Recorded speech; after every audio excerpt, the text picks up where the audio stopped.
క్రీస్తునందు ప్రియమైన దేవుని వారలారా, మీ అందరికీ కూడా మరొకసారి ప్రభు పేటన వందనములండి. గడిచిన ఈ నెల అంతా కూడా మొదటి దినం నుండి కూడా మనము యేసుక్రీస్తు వారి యొక్క పుట్టుకను గురించి మనం మాట్లాడుకుంటున్నాం. అందులో భాగముగా మరి యేసుక్రీస్తు వారు కన్యమరియకు పుట్టడం, యేసుక్రీస్తు వారు ప్రణాళికలో ఉన్న ప్రకారంగా, అంటే 2000 సంవత్సరాల క్రితం ఆయన పుట్టాడా, లేకపోతే అంతకు మునిపే ఆయన బైబిల్ గ్రంథంలో ఉన్నాడా, వ్రాయబడిన ప్రకారంగా ఈ లోకానికి వచ్చాడా అన్న దాని గురించి మాట్లాడుకున్నాం. యేసుక్రీస్తు వారు పుట్టినప్పుడు మరి ఏ సంవత్సరంలో పుట్టారు దాని గురించి, యేసుక్రీస్తు వారు ఏ నెలలో పుట్టారు అన్న దాని గురించి మాట్లాడుకున్నాము. డిసెంబర్ 25 ఈ ప్రపంచమంతా ఎందుకు క్రిస్మస్ చేసుకుంటుంది అన్న దాని గురించి కూడా మనం మాట్లాడుకున్నాము.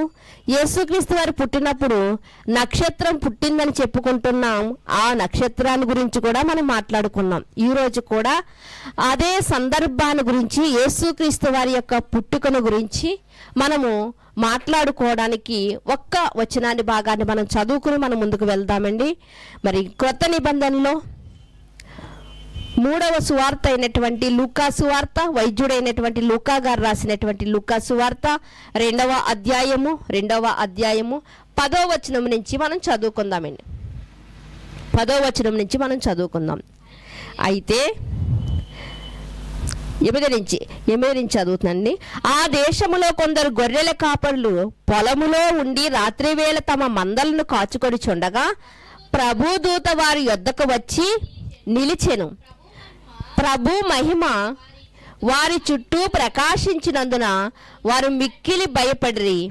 అయితే ఆ దూత, భయపడకుడి, ఇదిగో ప్రజలందరికీ కలగబోవు మహా సంతోషకరమైన సువార్తమానము నేను మీకు తెలియజేయుచున్నాను. దావీదు పట్టణమందు నేడు రక్షకుడు మీ కొరకు పుట్టియున్నాడు. ఈయన ప్రభువైన క్రీస్తు, దానికి ఇదేమి కానవాలు. ఈయన ఎవరంట? ప్రభువైన క్రీస్తు. ప్రభువు అంటే మన క్రిస్మస్ రోజున మనం మాట్లాడుకున్నాం కదా, ప్రభు అంటే రాజు. రాజు అయినటువంటి యేసుక్రీస్తు వారు పుట్టారు అనడానికి మీకు ఆనవాలు ఇదే. ఇదిగో గొర్రెల గొల్లలైన వారు కొంతమంది గొర్రెలు కాచుకుంటుండగా ప్రభు దూత ప్రత్యక్షమయ్యి ఏం మాట్లాడుతుందంటే, ఇదిగో ప్రజలందరికీ కలగబోవు మహా సంతోషకరమైనటువంటి శుభవర్తమానం, ప్రజలందరికీ కలగబోవు శుభవర్తమానము అని అక్కడ చెప్తుంది. అందుకని ఈరోజు మనం మాట్లాడుకుంటున్నటువంటి భాగం ఏమిటి అంటే, ప్రభు పుట్టినటువంటి మరి ఈ యొక్క భూమి మీద మనం ఉన్నాం కాబట్టి, మరి ప్రభు పుట్టుకంట ప్రపంచ మానవాళ్ళందరికీ కూడా ఏమని చెప్తుంది దేవదూత అంటే ఆనందము అని చెప్తుంది. అంటే ఒక ప్రాంతానికి సంబంధించిన వాడు కాదా అంటే కాదు. ప్రియమైన దేవుని వాళ్ళరా, ఇక్కడ మనం ఆలోచన చేయగలిగితే డిసెంబర్ నెలలో ఎంతో మంది పుట్టారండి. పుట్టకుండా ఉంటారా? ప్రతి నిమిషానికి ఒక్కొక్కరు పుడుతూనే ఉన్నారు కదా. అంటే డిసెంబర్ నెలలో కూడా ఎంతో మంది పుట్టారు, ఎంతో మంది పుట్టినరోజులు జరుపుకుంటున్నారు. అందులో పేదవారు ఉన్నారు, గొప్పవారు ఉన్నారు, మరి ప్రముఖులైన వారు కూడా ఉన్నారు. వారు కూడా తమ పుట్టినరోజులు జరుపుకుంటున్నారు. పుట్టినరోజులు జరుపుకుంటే ఎలా జరుపుకుంటారంటే మన అందరికీ బాగా తెలిసింది. కొత్త బట్టలు ధరిస్తారు, విందు భోజనాలు ఏర్పాటు చేసుకుంటారు, బంధుమిత్రులు పిలుచుకుంటారు, అందరినీ పిలుచుకుని ఈరోజు నా పుట్టినరోజు, నాతో పాటు సంతోషించడానికి మీరు అందరూ రండి అని పిలుస్తారు. అంటే మనం పుట్టినరోజు జరుపుకున్నప్పుడు మనము బంధువుల దగ్గరికి వెళ్ళి, స్నేహితుల దగ్గరికి వెళ్ళి, నా పుట్టినరోజుకు మీరు రండి, నాతో పాటు సంతోషించండి అని చెబితే వారు వస్తారు. కానీ విచిత్రం ఏమిటి అంటే, యేసుక్రీస్తు వారు పుట్టినరోజుకి యేసుక్రీస్తు వారు కాదు కానీ ప్రపంచమంతా కూడా ఏం జరుపుకుంటుందంట? సంబరాలు జరుపుకుంటుందంట. విచిత్రం కదండి ఇది నిజంగా. యేసుక్రీస్తు వారి యొక్క పుట్టికే ఆశ్చర్యం. అంటే ఇదిగో ఈ రోజుకి మనం చూడగలిగితే 2 యుగాల నుండి, యుగం అంటే 1000 సంవత్సరాలు, 2 యుగాల నుండి కూడా యేసుక్రీస్తు వారి పుట్టుక ఒకరోజు, 1 సంవత్సరం, 2 సంవత్సరాలు జరుపుకుని మానేయట్లేదు. మనం అంతే కదండి, మన గృహాల్లో ఎవరైనా చనిపోయారు అనుకోండి, ఒక 2 సంవత్సరాలు, ఒక 5 సంవత్సరాలు గుర్తించుకుంటాం, తర్వాత మరిచిపోతూ ఉంటాం. కానీ యేసుక్రీస్తు వారి యొక్క పుట్టినరోజును మనం చూడగలిగితే 2 యుగాల నుండంట యేసుక్రీస్తు వారి పుట్టినరోజు అంట ప్రపంచమంతా జరుపుకుంటుందంట. ప్రపంచమంతా కూడా 2 యుగాల నుంచి జరుపుకుంటుందండి ప్రియమైన దేవుని వాళ్ళారా. ఇంకా విచిత్రం ఏమిటంటే అసలు ఇప్పుడే కాదండి, యేసుక్రీస్తు వారు పుట్టినప్పుడే ఎక్కడో దేశ విదేశాల నుండి కూడా ఆయన్ని చూడడానికి వచ్చారంట. ఏమని చూడడానికి వచ్చారు అంటే ప్రభువైన యేసు పుట్టాడుని. ప్రభువైన యేసు అంటే రాజైన యేసు పుట్టాడని. చూడండి, ఆ మాటను మనం చూద్దాం, కొద్ది నిమిషాలు దాని గురించి మనం ధ్యానించుకుందాం. మత్తయి సువార్త 2వ అధ్యాయము, మత్తయి సువార్త 2వ అధ్యాయము 1వ వచనం నుంచి చూడగలిగితే, రాజైన హేరోదు దినముల్లో యేసుక్రీస్తు వారు పుట్టేటప్పటికి యూదులకు రాజు ఎవరంట? హేరోదు రాజు దగ్గరికి కొంతమంది వచ్చారంట. చూడండి, అక్కడ యూదయ దేశపు బెత్లెహేములో యేసు పుట్టిన పిమ్మట ఇదిగో తూర్పు దేశపు జ్ఞానులు యెరూషలేమునకు వచ్చి యూదుల రాజుగా పుట్టిన వాడెక్కడా? ఎవరి దగ్గరికి వచ్చి అడుగుతున్నారండి? ఎక్కడి నుంచి వచ్చారంట? తూర్పు దేశము నుండి వచ్చారంట. అంటే ఇంటి పక్కన ఉన్నవారు, ఊరి పక్కన ఉన్నవారు, జిల్లా పక్కన ఉన్నవారు కాదు, వేరే దేశము నుంచి అంట. వేరే దేశము నుంచి యేసుక్రీస్తు వారు పుట్టారని నక్షత్రము ద్వారా తెలుసుకునంట వచ్చంట. ఎవరి దగ్గర అడుగుతున్నారంట? అప్పటికే యూదులను పరిపాలిస్తున్నటువంటి హేరోదు చక్రవర్తి దగ్గరకు వచ్చి, హేరోదు రాజు దగ్గరకు వచ్చి ఏమంటున్నారు అంటే, ఇదిగో యూదులకు రాజుగా పుట్టినవాడెక్కడా? యూదులకు రాజుగా పుట్టినవాడెక్కడా? ఒక ఇంటి ఓనర్ దగ్గరికి వెళ్ళండి, ఏమండి ఈ ఇంటి ఓనర్ పిల్లండి ఒకసారి మీరు అన్నాం అనుకోండి, ఎంత కోపం వస్తుందండి. నిజంగానే కోపం వస్తుంది కదా. ఇంటి ఓనర్ నేను ఇక్కడ పెట్టుకుని నన్నే వెళ్ళి ఇంటి ఓనర్ని పిలమంటావేంటి అని కోపపడతారు. అలాగే ఇక్కడ మనం ఆలోచన చేయగలిగితే యూదులకు రాజుగా ఉన్నటువంటి హేరోదు దగ్గరికే వెళ్ళి తూర్పు దేశం నుంచి వచ్చినటువంటి జ్ఞానులు, అయ్యా యూదులకు రాజుగా పుట్టినవాడెక్కడా అని అడుగుతున్నారు. నిజంగా ఎంత కోపం వచ్చి ఉంటుందండి హేరోదు రాజుకి, చాలా కోపం వచ్చి ఉంటుంది. కానీ తెలివైన వాడు కనుక ఏమంటున్నాడు అంటే, ఇదిగో ఎక్కడ పుడతాడని మీరు చూసొచ్చారు, దేన్ని మీరు ఆధారం చేసుకుని వచ్చారు అని అడిగి, ఇదిగో మొట్టమొదట మీరు వెళ్ళండి, ఎక్కడ ఉన్నాడో చూడండి, మీరు పూజించండి, వచ్చి నాకు చెప్పండి, నేను కూడా వస్తాను అంటున్నాడు. పూజించడానికా? కాదండి, చంపేయడానికి. ఎందుకంటే ఆల్రెడీ నేను ఒక రాజునున్నాను, నేనుండగా మరో రాజు పుట్టడం ఏంటి అని చంపాలన్నటువంటి ఉద్దేశంతో. ఈరోజు కూడా మనము కొన్ని మార్లు వాక్యాన్ని ప్రకటిస్తుంటే కొంతమంది వినడానికి వస్తారండి, మరి కొంతమంది దాన్ని పాడు చేయడానికి వస్తూ ఉంటారు. చాలా సందర్భాల్లో చూస్తూ ఉంటాం ప్రియమైన దేవుని వాళ్ళారా. అలా ఎంతోమంది పట్టబడిన వారుగా, సంఘంలో కట్టబడిన వారుగా కూడా మనం చూస్తూ ఉన్నాం ప్రియమైన దేవుని వాళ్ళారా. వారికి కొత్త కావచ్చు, వారికి ఆనందం కావచ్చు, కానీ మనకి పాతే. ఎందుకంటే అలాంటి వారే దేవునిలోనికి వస్తారు ప్రియమైన దేవుని వాళ్ళారా. అయితే ఇక్కడ మనం చూడగలిగితే హేరోదు రాజు దగ్గరికి వచ్చి అడగగానే హేరోదు రాజు అంటున్నాడు, ఇదిగో ఎక్కడ పుట్టాడని మీరు చూసి వచ్చారు, ఆధారాలు ఏంటి అవి నాకు చెప్పండి అంటున్నారు. ఇంతకీ వారు ఎక్కడి నుంచి వచ్చారంట? తూర్పు దేశము నుండి వచ్చారంట. మరి తూర్పు దేశం అంటే ఏంటి? ఎందుకంటే నక్షత్రం కోసం చెప్పుకున్నాం, కన్యక అసలు ఎలా గర్భవతి అవ్వగలదో చెప్పుకున్నాం. మరి ఈ సందర్భాన్ని కూడా మనం ఈ వారం మనం చెప్పుకొని ముగించుకుందామండి. ఇంతకీ తూర్పు దేశపు జ్ఞానులు అంటే ఏ దేశానికి చెందినవారు? తూర్పు దేశము అంటే ఏ దేశానికి చెందినవారు? యెరూషలేం పక్కన మనం చూడగలిగితే తూర్పు తట్టున ఏ దేశాలు ఉన్నాయంటే బబులోను దేశం ఉందంట తూర్పు తట్టున, ఇంకా పారాసిక దేశాలు ఉన్నాయంట. అంటే బబులోను దేశం ఉంది, పారాసిక దేశం ఉంది. అంటే ఈ దేశాల్లో జ్ఞానులైన వారు లేరా అంటే ఈ దేశాల్లో కూడా జ్ఞానులైన వారు ఉన్నారు. ఎందుకంటే దానియేలు గారి విషయంలో మనం చూడగలిగితే, యోసేపు గారి విషయంలో మనం చూడగలిగితే ఎవరున్నారంటే అక్కడ జ్ఞానులైన వారు ఉన్నారు, కానీ వారి జ్ఞానానికి అందలేదు. రాజుగారికి వచ్చిన కళకి భావం చెప్పడానికి వారి జ్ఞానానికి అందలేదు కాబట్టి అక్కడ దానియేలు గారిని దేవుడు వాడుకున్నాడు, యోసేపు గారిని దేవుడు వాడుకున్నట్లుగా మనకు కనిపిస్తుంది. అయితే ఈ యొక్క తూర్పు దేశము ఏ దేశం అసలు, దాన్ని మనం కొద్ది నిమిషాలు ధ్యానించుకుందాం ప్రియమైన దేవుని వర్లారా. అసలు తూర్పు దేశం అని వ్రాయబడింది కదా, ఏ దేశం అంటే మరి ఇక్కడ మనకి మత్తయ్య గారు కొన్ని క్లూ ఇచ్చారు. ఏంటి అంటే, వారు తెచ్చినటువంటి తూర్పు దేశం నుంచి వచ్చినటువంటి జ్ఞానులు తెచ్చినటువంటి కానుకలను బట్టి, బహుమతులను బట్టి వారు ఏ దేశానికి చెందినవారో మనము కొంచెం ఆధారాలను మనం తెలుసుకోవచ్చు ప్రియమైన దేవుని వర్లారా. ఎందుకంటే ఎప్పుడు ఒకేలా కాకుండా బైబిల్ గ్రంథంలో కొంచెం లోతుకి మనం నడిచినట్లయితే మనకు అనుభవ జ్ఞానం అనేది వస్తూ ఉంటుంది. కనుక వారు తెచ్చినటువంటి వాటిని ఏంటి అని అవి మనం చూడగలిగితే, ఒకసారి ఇదే మత్తయి సువార్తలో చూడండి, ఒక్కసారి చూడగలిగితే రెండవ అధ్యాయము 11వ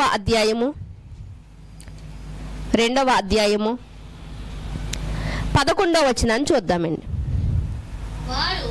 వారు ఆ నక్షత్రమును చూచి అత్యానందభరితులై ఇంటిలోనికి వచ్చి తల్లి అయిన మరియను ఆ శిశువును చూచి సాగిలపడి ఆయనను పూజించి తమ పెట్టెలు విప్పి బంగారమును, సాంబ్రాణిని, బోళమును కానుకలుగా ఆయనకి సమర్పించిరి. ఇక్కడ మనం చూడగలిగితే తూర్పు దేశము నుంచి వచ్చినటువంటి జ్ఞానులంట ఎప్పుడైతే తొట్టిలో ఉన్నటువంటి యేసుక్రీస్తు వారిని చూసారో, చూసిన వెంటనేనంట అత్యానందభరితులయ్యారంట. అంటే అత్యంత ఆనందం పొందారంట వారు.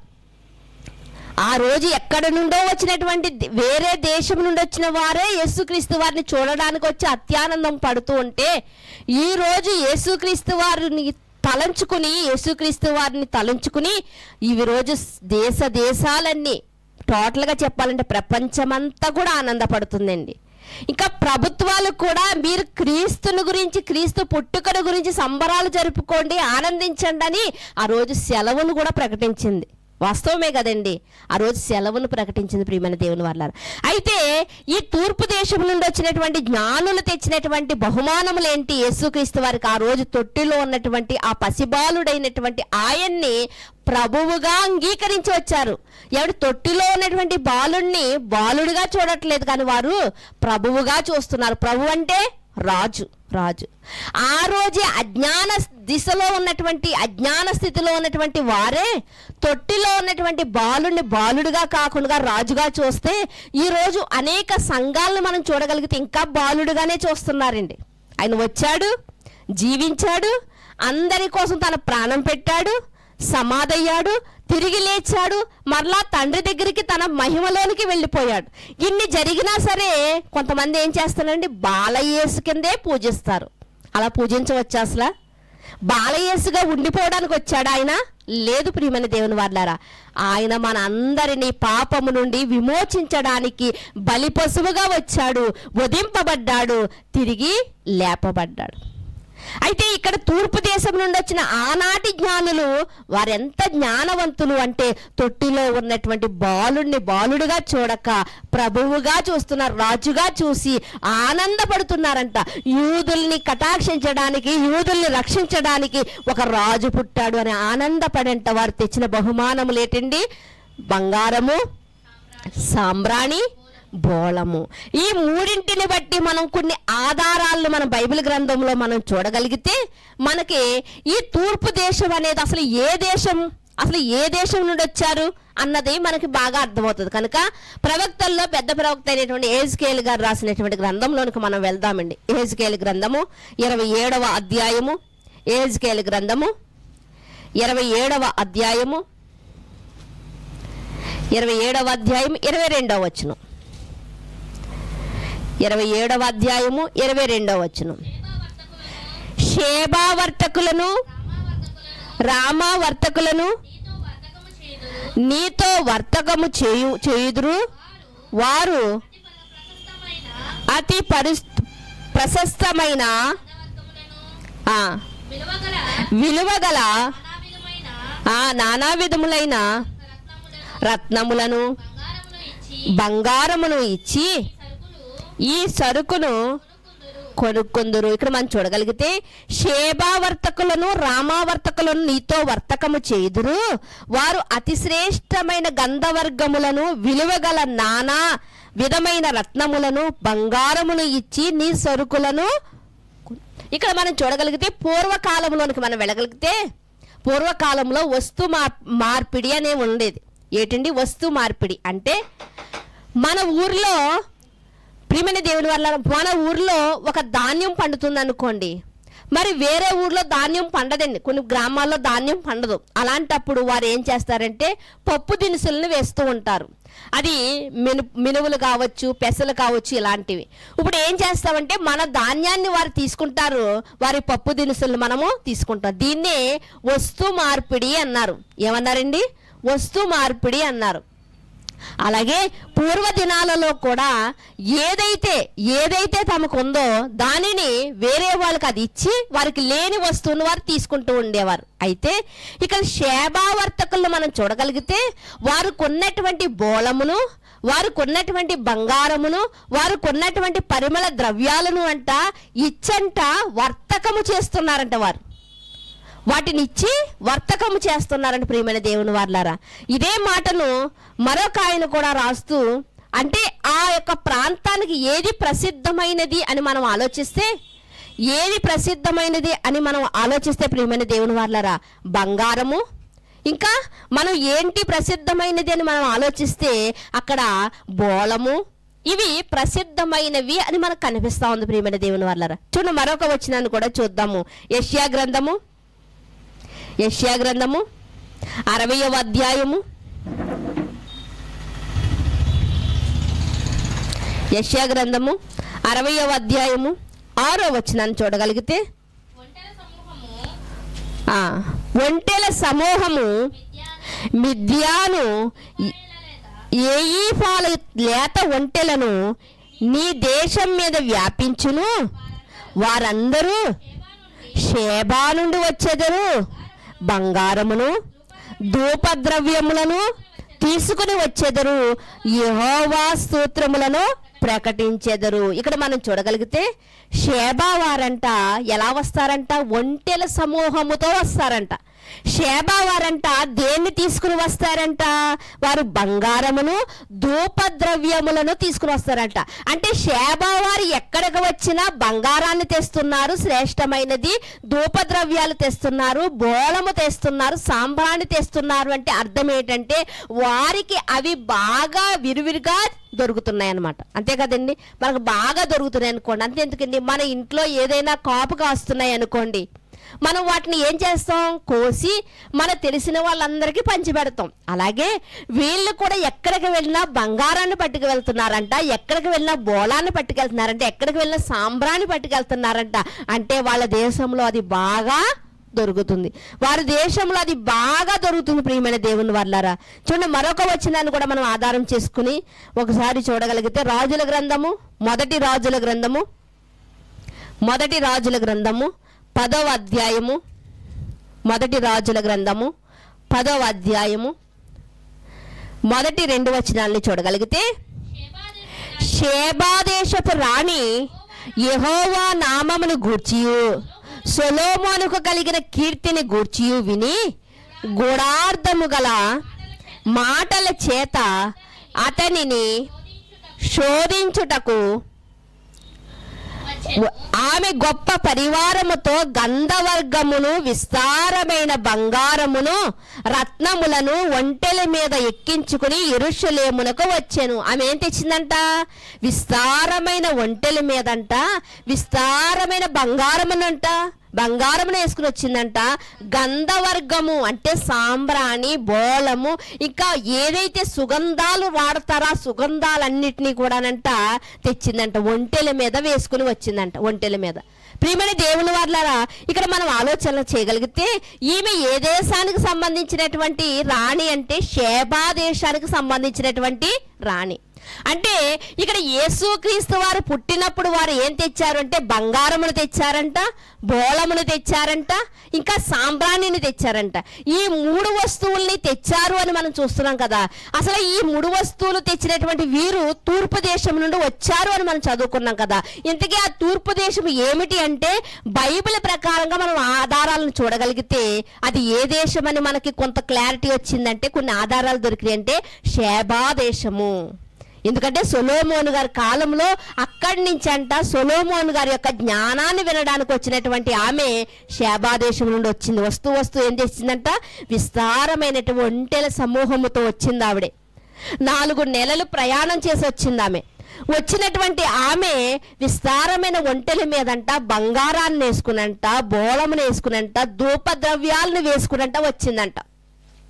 ఆమె తెచ్చినటువంటి బంగారముతోనంట ఈ సొలొమోను గారు ఏం తయారు చేయించారని రాయబడిందంటే, కింద ఈ అధ్యాయం అంతా మనం చదువుకోగలిగితే మనకి చక్కటి వివరణ అనేది మనకి కనిపిస్తూ ఉంటుంది. ప్రియమైన దేవుని వారలారా, చూడండి 10వ వచనాన్ని కూడా చూడగలిగితే, 10వ వచనాన్ని, మరియు ఆమె రాజునకు 240 మణుగుల బంగారమును, బహు విస్తారమైన గంధవర్గమును, రత్నములను ఇచ్చెను.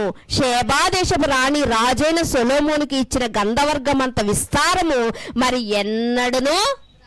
అసలు సొలొమోనే మంచి ధనవంతుడు, ప్రపంచానికి కుబేరుడు అనుకుంటే సొలొమోను గారంటే ఎప్పుడు చూడనటువంటి గంధవర్గాన్ని మరేటంట బంగారమును తెచ్చిందంట ఆవిడ. ఏమంటే ఈయన దగ్గరే బంగారం మూలుగుతుంది కాబట్టి ఈయన బంగారంతో దేవునికి మందిరం కడుతున్నాడు. ఎవరండి? సొలొమోను గారు. కింగ్ సాల్మన్ అంటే ఇప్పటికీ కూడా చాలా ప్రసిద్ధి. ఆయన బంగారంతో దేవునికి మందిరం కడుతున్నాడు, ఉంది కాబట్టి మరి అలాంటి ఆయనేనంట షేబా దేశము నుండి రాణి తెచ్చినటువంటి బంగారము కానివ్వండి, గంధవర్గము అంటే సుగంధ ద్రవ్యాలు కానివ్వండి, సాంబ్రాన్ అనుకుంటారా, బోళం అనుకుంటారా, మరి ఏదైనా సరే ఇది కానివ్వండి, ఎప్పుడూ కూడా చూడలేదంటే సొలొమోన్. అంత విస్తారంగా తెచ్చిందంటే. ఎలా తెచ్చింది? ట్రైన్ ఉందా? ఏమీ లేదు. మరి ఎలా తెచ్చిందంటే ఒంటెల సమూహం మీద ఆమె వచ్చింది. మరి ఇక్కడ కూడా మనం చూడగలిగితే ఒక్కసారి మత్తయి సువార్తలోకి మళ్ళీ వెళ్ళిపోదామండి. మత్తయి సువార్త 2వ అధ్యాయము, మత్తయి సువార్త 2వ అధ్యాయము, మత్తయి సువార్త 2వ అధ్యాయము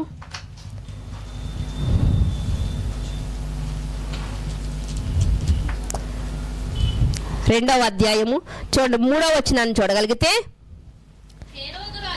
హేరోదు రాజు ఈ సంగతి వినినప్పుడు అతడు అతనితో కూడా యెరూషలేము వారందరూ కలవరపడిరి.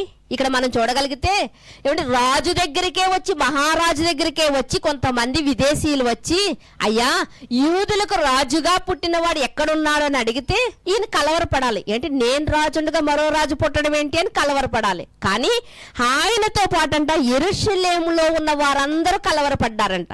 అంటే యెరూషలేము ఊరు వారందరూ కలవరపడ్డారంట. ఎందుకు కలవరపడ్డారు అంటే, వచ్చిన వారు ఎలా వచ్చారు అంటే, చాలా మంది అనుకున్నారు బంగారము, బోళము, సాంబ్రాణి 3 తెచ్చారు కాబట్టి ముగ్గురే వచ్చారు, తూర్పు దేశం నుండి జ్ఞానులు ముగ్గురే వచ్చారు అనుకున్నారు. లేదండి, తెచ్చిన వస్తువులు 3 రకాలే కావచ్చు, కానీ వచ్చిన వారు షేబా దేశం నుండి వచ్చేవారు ఎలా వచ్చేవారంట, ఒంటెల సమూహముతో వచ్చేవారంట. సమూహం అంటే తెలుసు కదండి, ఏకవచనం బహువచనం తెలుసు. ఏకవచనం అంటే నేను, బహువచనం అంటే మేము.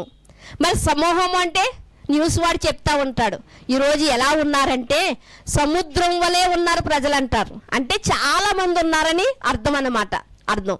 అయితే ఇక్కడ కూడా యెరూషలేములో ఉన్న వారందరూ కలవరపడుతున్నారంటే, ఎందుకు కలవరపడ్డారు అంటే, వచ్చిన వారు ఎలా వచ్చి ఉండాలి అంటే వారు ఒంటెల సమూహముతో వచ్చి ఉండాలి.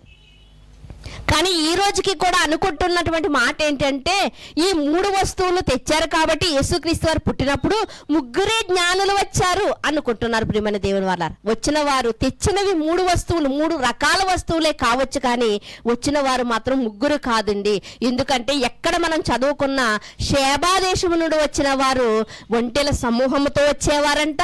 షేబా దేశం నుండి వచ్చేవారు విస్తారమైన బంగారమును, విస్తారమైన బోళమును, విస్తారమైనటువంటి గంధవర్గమును తెచ్చేవారంట. ఎందుకంటే వారి దేశంలో అవి బాగా దొరుకుతాయి. కాబట్టి యేసుక్రీస్తు వారు పుట్టినప్పుడు వచ్చినటువంటి జ్ఞానులు ఏ దేశం వారు అంటే బైబిల్ ఆధారాలను బట్టి మనం చూడగలిగితే షేబా దేశం అని మనకు కొంచెం క్లారిటీ అనేది వస్తుంది ప్రియమైన దేవుని వారలారా. కనుక ఈరోజు మనం ఆలోచన చేయగలిగితే చాలా మంది అంటున్నటువంటి మాట ప్రియమైన దేవుని వారలారా, మనం యేసుక్రీస్తు వారే మనతో మాట్లాడినటువంటి మరొక మాటను మనం చూడగలిగితే ఇదే మత్తయి సువార్త 12వ అధ్యాయంలో చూడగలిగితే 12వ అధ్యాయము మత్తయి సువార్త 12వ అధ్యాయము 42వ వచనంలో చూడగలిగితే, అంటే యేసుక్రీస్తు వారు పుట్టినప్పుడు వచ్చినటువంటి తూర్పు దేశపు జ్ఞానులు షేబా దేశం వారే అయితే ఒకవేళ ఇక్కడ యేసుక్రీస్తు వారు చెప్పిన మాటను ఒకసారి చూడండి. విమర్శ సమయమున దక్షిణపు దేశపు రాణి ఈ తరము వారితో నిలువబడి వారి మీద నేరస్థాపన చేయును. ఇక్కడ మనం చూడగలిగితే సొలొమోను గారి దగ్గరకు వచ్చినటువంటి రాణి అక్కడ ఏమని రాయబడిందంటే షేబా దేశపు రాణి అని రాయబడింది. రైటే. ఇక్కడ యేసుక్రీస్తు వారు ఏమని చెప్తున్నారు అంటే ఆమె దక్షిణ దేశం నుండి వచ్చింది అని చెప్తున్నారు. మరి యేసుక్రీస్తు వారు పుట్టినప్పుడు వారు ఎక్కడి నుండి వచ్చారంట? తూర్పు దేశం నుండి వచ్చారు. మరి ఇక్కడేమో దక్షిణ దేశం నుండి వచ్చారు అంటే షేబా దేశం కాదేమో అనుకుంటాం మనం. కానీ ప్రియమైన దేవుని వారలారా, మనం ఆలోచన చేయగలిగితే సొలొమోను గారి యొక్క కాలానికి మనం వెళ్ళి చూడగలిగితే సొలొమోను గారి కాలానికి షేబా దేశం ఎక్కడుంది అంటే యెరూషలేమునికి దక్షిణ వైపునే ఉంది. సొలొమోను గారు పరిపాలించే కాలానికి యెరూషలేముకి దక్షిణ వైపునే ఏముందంట? షేబా దేశం ఉందంట. తర్వాత మనం చూడగలిగితే యేసుక్రీస్తు వారి కాలానికి మధ్య వందల సంవత్సరాలు జరిగాయండి. యేసుక్రీస్తు వారికి సొలొమోను వారికి మధ్య వందల సంవత్సరాలు జరిగాయి. ఈ యొక్క యేసుక్రీస్తు వారి యొక్క కాలానికి మనం చూడగలిగితే ప్రియమైన దేవుని వారలారా, యేసుక్రీస్తు వారు పుట్టే టైంకి రోమా సామ్రాజ్యం పరిపాలనలో ఉంది. ఎవరండి? రోమా సామ్రాజ్యం. వాళ్ళే జనాభా లెక్కలు రాయాలనుకున్నారు. ఆ జనాభా లెక్కలను బట్టి యేసుక్రీస్తు వారు పుట్టిన సంవత్సరాన్ని మనము గుర్తించుకున్నాం కూడానే. అయితే రోమా సామ్రాజ్యంలో ఉన్నటువంటి ఆ నాటికంట షేబా దేశం అంట మోయాబు దేశంలో కలపబడిందంట. ఇది ఎలా చెప్తారండి? ఇది బైబిల్లో లేదా ఉందా? మాకు కావాలి కదా అని ఒకవేళ మనం ఆలోచిస్తే ప్రియమైన దేవుని వల్ల ఇంతకు మునుపు విజయవాడ ఎక్కడ ఉండేదండి? ఆంధ్రాలోనే ఉండేది. మరి తర్వాత ఇప్పుడు ఎక్కడుంది ఇప్పుడు? అయ్యో విజయవాడ మా ఆంధ్రాదేండి అంటే వారు ఊరుకుంటారా? నిజంగానే ఊరుకుంటారా? ప్రియమైన దేవుని, హైదరాబాద్ మన ఆంధ్రాలోనే ఉండేది. కానీ ఇప్పుడు మనం ఊరుకుంటారా? ఇప్పుడు లేదండి. మరి ఏమంటారు ఇప్పుడు? లేదండి అది మా తెలంగాణదండి అంటారు. మరి ఇంతకు ముందు రెండు కలపబడి ఉన్నాయి, ఇప్పుడు రెండు విడిపోయి ఉన్నాయి. ప్రియమైన దేవుని వారలారా, ఇలా మనం కొన్ని దేశాలను కానీ కొన్ని ప్రాంతాలను కానీ చూడగలిగితే ఎవరి ఇంతకు ముందు ఆ ప్రాంతం మా దానిలోనే ఉండేదండి, ఇప్పుడు విడిపోయిందండి. ఇంతకు ముందు ఈ గృహమంతా ఒకేలా ఉండేదండి కానీ విడగొట్టుకున్నారండి అని చెప్తా ఉంటారు.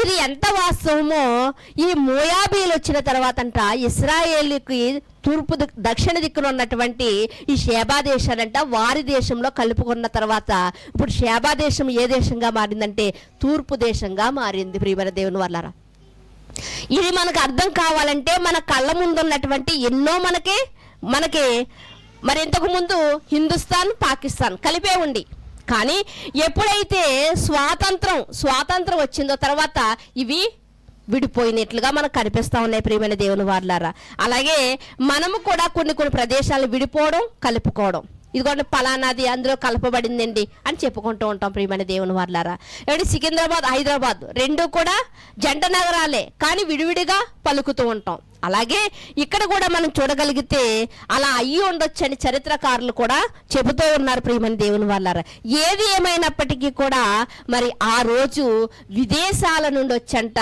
వేరే దేశం నుండి వచ్చంట, తూర్పు దేశం నుండి వచ్చంట యేసుక్రీస్తు వారిని చూసంట అత్యానందభరితులయ్యారంట. ఎవరండి? జ్ఞానులే అత్యానందభరితులయ్యారు అంటే ఈ రోజు మనం ఆలోచన చేయగలిగితే ప్రపంచమంతా ఆనందపడట్లేదా?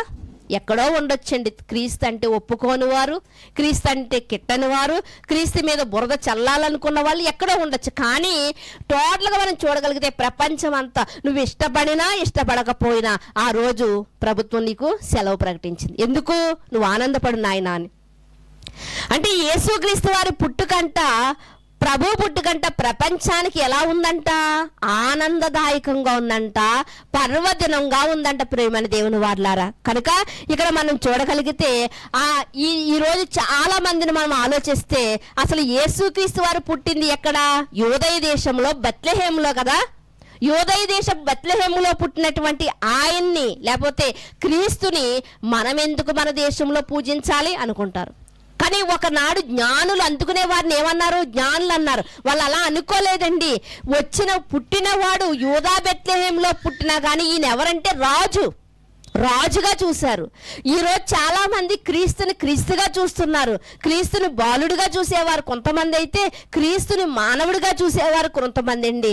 అలాంటి వారు అంటున్నటువంటి మాట ఏంటంటే, ఆయన విదేశీ దేవుడు కదా, మనం ఎందుకు ఆయన నమ్ముకోవాలి?